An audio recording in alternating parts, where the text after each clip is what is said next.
আসসালামু আলাইকুম রহমতুল্লাহ। সূরা ইখলাসের তিনটি গুরুত্বপূর্ণ ফজিলাত শোনাই।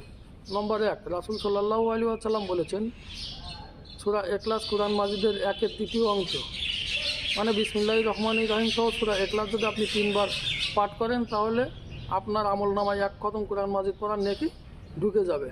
আলহামদুলিল্লাহ। নম্বর 2, রাসূল সাল্লাল্লাহু আলাইহি ওয়াসাল্লাম বলেছেন, যদি কোনো ব্যক্তি সূরা ইখলাসকে ভালোবাসে, আল্লাহও তাকে ভালোবাসে। আলহামদুলিল্লাহ।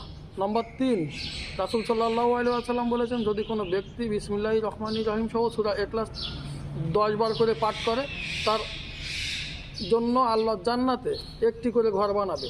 আপনি সুযোগ পেলে যখনই সুযোগ পাবেন ফ্রি থাকবেন, বিসমিল্লাহির রহমানির রহিম সহ সূরা ইখলাস 10 বার করে পাঠ করবেন আর জান্নাতে একটা করে ঘর বানিয়ে নেবেন। যতবার 10 বার করে পাঠ করবেন ততবারই আল্লাহ একটা করে ঘর আপনার জন্য জান্নাতে বাড়াবে। মানে সুযোগ পেলেই 10 বার পড়বেন, জান্নাতে একটা করে ঘর, আবার 10 বার পড়বেন, আবার জান্নাতে একটা করে ঘর, আবার 10 বার পড়বেন, আবার একটা ঘর, এভাবে বাড়িয়ে নেবেন জান্নাতে আপনার ঘরের সংখ্যা।